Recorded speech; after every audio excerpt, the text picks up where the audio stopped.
Hai, Assalamualaikum, salam sejahtera. Nama saya Putri Nurhanisha binti Hashim daripada Pusat Kajian Bahasa dan Linguistik. Pada hari ini, saya akan membentangkan tentang tajuk saya iaitu Laras Bahasa dalam aplikasi Facebook Polis Daerah Penampang. Jadi menurut Asma Haji Omar 1984, laras bahasa ini adalah khusus dalam bidang dalam bahasa menurut bidang penggunaannya. Dalam arti kata lain, bahasa yang digunakan dalam bidang keilmuan yang tertentu memperlihatkan perbezaan daripada bahasa yang digunakan dalam ilmu yang lain. Sebenarnya bahasa ini, perbezaan yang wujud ini bukanlah perbezaan sistem, tetapi kesukaran boleh terjadi apabila konsep pemahaman itu mengandungi istilah-istilah yang tertentu ataupun khusus. Bagi kajian saya ini, saya telah menggunakan laman sosial Facebook sebagai bahan utama untuk saya mengumpulkan data-data. Jadi Facebook ini sangat terkenal. Ia adalah salah sebuah aplikasi yang sangat terkenal, tidak kira tua ataupun muda, dan mempunyai ramai pengguna di seluruh dunia. Facebook ini sebenarnya diasaskan oleh salah seorang penuntut Universiti Harvard, iaitu Mark Zuckerberg bersama beberapa rakannya, iaitu Eduardo Severin dan juga beberapa rakan-rakan yang lain. Dalam halaman Facebook Polis Daerah Penampang ini mempunyai berkaitan yang sangat rapat dengan coronavirus, iaitu ataupun dipanggil juga COVID-19. Jadi kajian saya ini juga berkait rapat dengan isu-isu semasa yang mempunyai kaitan dengan coronavirus ataupun COVID-19. Coronavirus ini ialah sekumpulan virus yang berkaitan juga yang merupakan penyebab bagi penyakit dalam kalangan haiwan, mamalia dan juga manusia. Virus-virus ini berupaya untuk menyerang paru-paru dan boleh menyebabkan saluran pernafasan kita terganggu dan akhirnya menyebabkan kita kemudaratan ataupun hal-hal lain yang lebih memudaratkan. Terdapat dua objektif kajian utama di dalam kajian ini, iaitu yang pertama ialah mengenal pasti laras bahasa yang digunakan dalam laman Facebook Polis Daerah Penampang mengikut teori Urey dan Ellis. Yang kedua ialah mengklasifikasikan ciri keperihalan berdasarkan teori Urey dan Ellis. Seterusnya, kita pergi kepada sorotan kajian lepas. Bagi melaksanakan kajian saya ini, saya telah memilih beberapa pengkaji-pengkaji lepas untuk dijadikan sebagai sumber rujukan bagi mendapatkan maklumat-maklumat yang secukupnya untuk melaksanakan kajian saya. Bagi aspek kajian laras bahasa, saya telah memilih beberapa pengkaji-pengkaji lepas, antaranya ialah Cik Ibrahim bin Saleh pada tahun 2015. Dalam kajian ini, beliau membincangkan aspek laras bahasa daripada segi ciri keperihalan dan juga ciri linguistik mengenai resepi masakan Melayu iaitu tom yum dan juga sashimi. Seterusnya, bagi aspek kajian COVID-19 pula, saya telah memilih beberapa pengkaji-pengkaji lepas. Di antaranya ialah Muhammad Syarhemi Ikmah Syabuddin pada tahun 2019 dan juga Muhammad Bayu Tejo Sampurno, Tri Cahyo Kusuman Yoko dan Muhammad Arifuddin Islam pada tahun 2020. Kedua-dua kajian lepas ini mempunyai perkaitan kosa ilmu yang sama, di mana ia membincangkan isu COVID-19 yang membawa kesan terhadap masyarakat kini. Seterusnya, kita pergi kepada metodologi kajian. Bagi melaksanakan kajian ini, saya telah menggunakan kaedah kualitatif, di mana analisis kandungan ini adalah data yang diambil daripada laman Facebook Polis Daerah Penampang yang dimuat naik oleh pentadbir itu sendiri. Untuk makluman, pentadbir laman sosial Polis Daerah Penampang ini adalah salah seorang daripada anggota polis yang bertugas di Penampang, Sabah. Seterusnya, kita pergi kepada dapatan kajian. Seperti mana yang sudah dimaklumkan awal tadi, kajian ini adalah tertumpu kepada laras bahasa, iaitu yang terkandung dalam laman sosial Facebook Polis Daerah Penampang. Analisis dilakukan secara terperinci, iaitu iaitu menganalisis ciri-ciri keperihalan yang terdapat dalam laman sosial tersebut. Mengikut statistik bancian penduduk pada tahun 2010, ia menunjukkan penduduk Penampang ini terdiri daripada 93,616 orang penduduk dan sebilangan besarnya adalah etnik kadasan dusun. Daripada segi agama pula, majoriti daripada mereka adalah penganut agama Kristian dan hanya segelintir yang beragama Islam. Ciri-ciri keperihalan ini terbahagi kepada dua, iaitu situasi luaran dan juga situasi persekitaran. Jadi kita lihat dahulu perincian mengenai situasi luaran. Di dalam ini disertakan jadual 1, iaitu contoh informasi dalam Facebook Polis Daerah Penampang. Sekiranya kita lihat daripada contoh keempat-empat contoh yang terdapat dalam slide ini, Bahasa Sabah ini digunakan oleh penduduk penampang.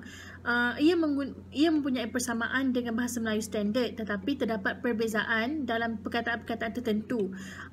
Penggunaan perkataan ini adalah berbeza, termasuklah cara penyampaiannya. Perbezaan ini hasil daripada pengaruh-pengaruh bahasa tempatan seperti bahasa Kadazan, bahasa Bajau dan banyak lagi. Jadi kita pergi secara lebih terperinci tentang situasi persekitaran dalam aspek ciri keperihalan. Situasi persekitaran ini terbahagi kepada 4, iaitu cara penyampaian, perhubungan sosial dan peribadi, bahan yang diperkatakan dan juga fungsi sosial perlakuan bahasa. Untuk cara penyampaian, ia merujuk kepada jenis-jenis bahasa yang digunakan seperti bentuk tulisan, isyarat ataupun sebagainya. Perkara-perkara ini pula menjadikan faktor dengan siapa yang menulis, kepada siapa yang tulisan tersebut ditulis dan juga siapa penulisan itu dituju dan tulisan tersebut. Seterusnya, kita pergi kepada perhubungan sosial dan peribadi. Ini adalah berkaitan dengan hubungan yang wujud di antara satu sama lain, di mana ia melibatkan perbualan ataupun perhubungan yang rasmi ataupun tidak rasmi, formal ataupun tidak formal. Seterusnya, bahan yang diperkatakan ialah isi yang diperkatakan semasa perbualan berlangsung. Dan seterusnya ialah fungsi sosial perlakuan bahasa. Ia melibatkan fungsi sosial dan juga perlakuan bahasa. Kedua-dua frasa ini mempunyai hubungan yang erat dan saling berkaitan antara satu sama lain. Jika kita lihat daripada jadual 2 contoh penyampaian laman Facebook Polis Daerah Penampang bersifat tidak formal dan santai ini. Okey, di sini tertera beberapa contoh perbualan-perbualan yang tidak formal dan santai. Seperti yang kita boleh lihat daripada contoh 1, isu penutupan laluan-laluan tikus dan pusingan U menjadi topik hangat di page rasmi Polis Daerah Penampang untuk minggu ini. Walaupun pelbagai taktik pembolosan cuba dilakukan, namun segera dihidu oleh barisan frontliner. Sekiranya kita perhati dalam konteks ini, perkataan-perkataan yang digunakan tidak formal kerana ia menggunakan kata pinjaman itu yang diambil daripada bahasa Inggeris, dan juga kita menggunakan bahasa asing, bahasa Inggeris seperti frontliner, laluan-laluan tikus dan juga pusingan U. Kajian ini mendapati bahawa cara penyampaian yang digunakan oleh pentadbir laman Facebook Polis Daerah Penampang ini adalah kebanyakannya tidak formal dan santai. Hal ini adalah kerana untuk kelihatan lebih mesra pengguna dan tidak terlalu rasmi. Seterusnya, seperti mana yang kita sudah katakan tadi, terdapat beberapa posting yang menggunakan dialek Sabah bagi menunjukkan jurang yang rapat dalam sesebuah komunikasi tersebut, seperti kamurang yang bermaksud kamu semua, kio yang bermaksud kita, kopi vosien yang bermaksud apa khabar semua, dan juga bolat bermaksud bulat. Seterusnya, kita lihat pula daripada segi perhubungan sosial dan peribadi. Sekiranya kita lihat dalam jadual ini, terdapat perbezaan yang sangat ketara di antara interaksi antara pentadbir dan rakyat biasa dan juga pentadbir dan menteri. Marilah kita lihat daripada perbualan formal antara pentadbir dan juga Menteri Kawasan Sabah. Menteri, terima kasih Tuan SDP Haji Haris Haji Ibrahim dan semua petugas di KDCA sempena keamatan 2021, dan respon atau pembalasan daripada pentadbir ialah salam hormat yang YB Datuk. Sekalum penghargaan juga diucapkan kepada tim penganjur kerana memberikan kerjasama sepenuhnya sepanjang program tadi. Perbualan tidak formal antara pentadbir dan juga rakyat penampang dan rakyat biasa. Tuan, boleh tahan juga kau edit ni video. Itu kereta warna biru langgar tu barricade. Lah tuan, pentadbir pula membalas dengan champion kan, admin kan serba boleh. Janji itu mesej sampai kepada masyarakat supaya jangan ada yang bong tinggal mau langgar peraturan. Sekiranya kita lihat daripada kedua-dua perbualan ini, terdapat jurang yang sangat ketara, iaitu apabila bercakap dengan menteri ataupun seseorang yang berstatus lebih tinggi, pentadbir menggunakan bahasa-bahasa yang lebih standard dan formal dengan menggunakan bahasa Melayu standard dan rasmi. Tetapi ketika berbual dengan rakyat biasa, pentadbir itu menggunakan bahasa yang lebih santai dan juga terdapat penggunaan dialek Sabah dalam perbualan tersebut. Seterusnya, bahan yang diperkatakan di laman Facebook Polis Daerah Penampang di sini banyak memaparkan tentang isu-isu terkini yang berlaku di Penampang Sabah. Ia juga banyak memuat naikkan tentang maklumat-maklumat tentang COVID-19 serta nasihat dan juga langkah-langkah keselamatan yang perlu diambil dalam usaha untuk menentang virus COVID-19 ini. Laras bahasa yang digunakan adalah kurang mementingkan gaya dan juga nahu.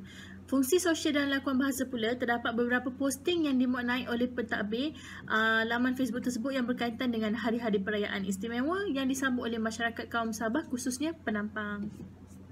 Seterusnya kita pergi kepada implikasi kajian.